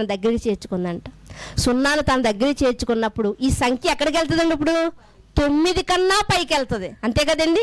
9 నేను పెద్దదాన్ని అనుకుంది మొదట. 1 నుంచి అంకీలు వేసుకుని వెళ్తే 9 అనుకుంది, నేనే పెద్దదాన్ని. 1తో చూసుకుంటే నేను పెద్దదాన్ని, నేను గొప్పదాన్ని అనుకుంది. కానీ 9 ఎప్పుడైతే ఈ 1 ఈ 0ని చేర్చుకుందో 9 నెత్తి మీదకి వెళ్ళి కూర్చుందంట 10 కింద. ప్రియమైన దేవుని వాళ్ళారా, ఇక్కడ నేను చెప్పాలనుకున్నది ఏంటంటే ఆ 1 ఎవరో తెలుసా అండి? యేసుక్రీస్తు వారు. వన్ అండ్ ఓన్లీ అండి. ప్రపంచానికి యుగ పురుషుడు, శక పురుషుడు, పాపము లేని ఆయన పుణ్యపురుషుడు ఎవరు అంటే వన్ అండ్ ఓన్లీ యేసుక్రీస్తు వారు మాత్రమే. అలాంటి ఒకటి పక్కన జీరో లాంటి మన జీవితాన్ని మనం చేరిస్తే మనకేమొస్తుందంట? విలువ వస్తుంది. ప్రియమైన దేవుని వారలారా, మనం క్రీస్తులో లేకపోతే మనం ఏ విషయంలోనే జీరోయే అండి. అనిల్ అంబానీ కూడా ఈరోజు జీరోయే. ఎందుకంటే తన కుమారుడికి ఆరోగ్యాన్ని ఇవ్వలేకపోతున్నాడు. తన కుమారుడికి ఏదో అనారోగ్యంతో ఉన్నా కానీ ఏదో వివాహం చేయాలనుకున్నాడు, ఏదో చేయాలనుకున్నాడు, కానీ అతనికి ఆయుష్య కాలాన్ని ఇవ్వగలడా? ఆ విషయంలో జీరోయే. ప్రియమైన దేవుని వారలారా, ఇలాంటి జీరో ఒకటి దగ్గరికి వెళితేనే దానికి ఏం కలుగుతుందంట? విలువ కలుగుతుందంట. కనుక యేసు ఉన్న ఇంట్లో విలువ అంటారు. యేసు నాలో ఉంటే విలువ అని ఎన్నో పాటలు మనం పాడుకుంటున్నాం కదా ప్రియమైన దేవుని వారలారా. ఆలోచించండి, మనకి మనం జీవిస్తే ప్రయోజనం లేదు ప్రియమైన దేవుని వారలారా. యేసువారు ఉంటేనే మోక్షానికి మనం. యేసే మార్గం, జీవం. ఎవరంటండి ఆయన? మార్గం అంట. పరలోకానికి వెళ్ళాలంటే, ఆ స్వర్గానికి వెళ్ళాలంటే, మోక్షానికి వెళ్ళాలంటే మార్గం ఎవరంటే వన్ అండ్ ఓన్లీ యేసుక్రీస్తు వారు మాత్రమే ప్రియమైన దేవుని వల్ల. ఆ యేసు దగ్గరికి చేరగలిగితేనే నీవు గమ్యంలో నడవగలదు. ఆ యేసుక్రీస్తు వారి అడుగుల వెనక నువ్వు అడుగులు వేస్తేనే ఆయన జీవితాన్ని చూస్తూ నువ్వు గమ్యానికి చేరగలదు. లేదండి నేను ఎలా అయినా నేను జీవించగలదనండి అనుకుంటే మన గమ్యం ఎక్కడికి చేరదండి? పరలోకానికి చేరదు ప్రియమైన దేవుని వారలారా. ఆ రెండు మార్గాలంట. ఒకటి ఏంటంట? నరకం అంట, ఒకటి జీవం అంట. ఆ జీవం ఎవరు అంటే యేసుక్రీస్తు వారు. ఆయన మన కోసం ప్రాణం పెట్టి తిరిగి లేచి మరలా పొందినటువంటి జీవము. అలా ఎవరు పొంది మనకు అప్పచెప్పలేదండి, ఎవరు అలా పొంది మనకి ఇవ్వలేదు. కేవలం యేసుక్రీస్తు వారు మాత్రమే మనకి జీవాన్ని అనుగ్రహించేవాడు. ఆయన మాత్రమే మార్గం ప్రియమైన దేవుని వారలారా. కనుక సున్నాయిన మన జీవితాన్ని ఇదిగో వన్ అండ్ ఓన్లీ అయిన యేసుక్రీస్తు వారి పక్కకు చేరుద్దాం. లేకపోతే క్రీస్తులోనికి బాప్తిసం తీసుకుందాం, క్రీస్తులోనికి వద్దాం, క్రీస్తును ధరించుకుందాం. అలా ధరించుకున్న నాడు మన యొక్క జీవితానికి విలువ వస్తుందండి. ఎక్కడో ఎప్పుడో చనిపోవలసినటువంటి చిలకలూరుపేట వాస్తవ్యులని మనం ఏమని చెప్పుకున్నాము అంటే రక్షింపబడ్డారు. మొట్టమొదటిగా ఈ యొక్క శారీరక మరణము నుండి తప్పింపబడ్డారు. తర్వాత ఏ మరణం తప్పించుకున్నారండి? నరకం అనే మరణం, రెండవ మరణాన్ని తప్పించుకున్నారు. నిత్య జీవములోనికి నా అడుగులు వేశారండి. ఈరోజు మనము కూడా అలా క్రీస్తుని అంగీకరించగలిగితే, క్రీస్తు ప్రక్కకు చేరగలిగితే మన జీవితం కూడా విలువైన జీవితంగా ఉంటుంది. అలా విలువైన జీవితముగా ఉండాలనే ఎక్కడో విదేశాల్లో ఉన్నటువంటి తూర్పు దేశం నుండి జ్ఞానులు వచ్చంట. ఆ రోజు రాజును పూజించారంట, రాజుకు బహుమతులు ఇచ్చారంట. ఈరోజు మనం ఏ బహుమతులు ఇవ్వక్కర్లేదండి. ఎందుకంటే ఒకవేళ మనం ఏదైనా బహుమతి ఇద్దామన్నా అన్నీ ఆయన మనకి ఇచ్చినయే కదా. సొలొమోను అదే అంటున్నాడు, నువ్వు ఇచ్చిన వాటిలోనే మేము కొన్ని నీకు ఇస్తున్నాం అంటున్నాడు. కనుక ప్రియమైన దేవుని వారలారా, మనం ఏమి ఇవ్వడానికి సరిపోమండి ఆయనకి. కానీ దేవుడు కోరుకున్నది ఒకటి ఉంది మనలో. ఏంటో తెలుసా? హృదయం. ప్రియమైన దేవుని వారలారా, ఈ హృదయాన్ని మాత్రము దేవునికి మనం అప్పగించాలి. ఈ హృదయంలో మాత్రం దేవునికి మనం చోటు ఇవ్వగలిగితే మనము దేవునికి ఇష్టమైనటువంటి బహుమతి అదే ప్రియమైన దేవుని వారలారా. కనుక అలా క్రీస్తును అంగీకరించి క్రీస్తులో ఆనందిస్తూ క్రీస్తుకు ఒక మంచి బహుమతిగా మీ హృదయాలను మీరు ఇవ్వాలని కోరుకుంటూ నా మాటలు ముగిస్తున్నాం. ప్రార్థన చేసుకుందామండి. మమ్మల్ని మిక్కిలిగా ప్రేమించిన మా ప్రియా పరలోకపు తండ్రి, మీ ఘనమైన మీ శ్రేష్టమైన నామమును బట్టి మీకు వందనములు స్తోత్రములు చెల్లించుకుంటున్నాము దేవా. మేము ఏ పాటి వారం తండ్రి దేవా, విలువేలైనటువంటి మా జీవితాలలో తండ్రి దేవా మీ కుమారుని పంపించే తండ్రి దేవా. తండ్రి మీరు మాకు ఎంతో విలువనిచ్చారు దేవా, అందును బట్టి మీకు స్తోత్రాలు నాయన తండ్రి దేవా. అయ్యా తండ్రి దేవా, మా జీవితాలు తండ్రి దేవా శూన్యమైనటువంటి జీవితాల్లో తండ్రి దేవా ఒక గమ్యం ఉందని మీరు తెలియజేశారు తండ్రి దేవా. అయ్యా తండ్రి దేవా, అలాంటి గమ్యానికి ఎలా చేరాలో తండ్రి దేవా మీరు మాకు నేర్పించారు దేవా తండ్రి. అయ్యా తండ్రి ఇదిగో మీ కుమారుని వెనుక మేము అడుగులు వేస్తూ ఉండగా తండ్రి దేవా ఆ మోక్ష రాజ్యానికి తండ్రి దేవా అయ్యా తండ్రి ఇదిగో తండ్రి ప్రభువైన క్రీస్తు దగ్గరికి మేము చేరడానికి తండ్రి మార్గం సరళం చేయండి దేవా. ఈరోజు ఎంతో మంది అయ్యా క్రీస్తులో ఉన్న విలువని తెలుసుకోలేక తండ్రి దేవా అయ్యా బురద చల్లాలని అయ్యా క్రీస్తు వారిని బాలుడుగాను చూసేవారు చాలా మంది ఉన్నారు తండ్రి. ఆయన ప్రభువని, ఆయన రాజులకు రాజు అని, ప్రభువులకు ప్రభు అని తెలుసుకుని తండ్రి దేవా ఆయన ఉంటేనే నా జీవితానికి విలువని తెలుసుకుని మనస్సులు మార్చుకోవడానికి సహాయం దయచేయమని అడుగుచున్నాను దేవా. ఇది ఒక మతం కాదని తండ్రి దేవా, ఇది మంచి మార్గమని, ఇది మనసులు మార్చేదని, కఠిన మనస్తత్వాల్ని కరగదీసేదని తండ్రి దేవా. అయ్యా నీ పిల్లలు తెలుసుకోవడానికి సహాయం అనుగ్రహించండి. ఒకానొక ప్రదేశంలో తండ్రి దేవా అయా స్టోటుపురం దొంగలు అనేవారు తండ్రి, ఈరోజు తండ్రి సువార్తపురం దొరలుగా మార్చబడ్డారు. ఎందుకు అంటే తండ్రి దేవా అయ్యా మీ మాటలు చేత వారు పట్టబడ్డారు కనుక తండ్రి దేవా, ఈరోజు మేము కూడా అట్టి దిశలో ప్రయాణించడానికి, అట్టి విలువను పొందుకోవడానికి తండ్రి మీరు మాకు సహాయం చేస్తారని కోరుకుంటూ వచ్చిన మీ పిల్లల్ని జ్ఞాపకం చేసుకుని మిగిలిన కార్యక్రమం అంతట్లోనూ తండ్రి దేవా మీరు అధ్యక్షత వహిస్తారని కోరుకుంటూ మీ కుమారుడు మా రక్షకుడు అయినటువంటి యేసుక్రీస్తు వారి ఉన్నతమైన నామములో ప్రార్థన అడిగి వేడుకొనుచున్నాం పరమ తండ్రి, ఆమేన్. శ్రద్ధగా ఉన్న మీ అందరికీ ప్రభు పేట వందనాలు.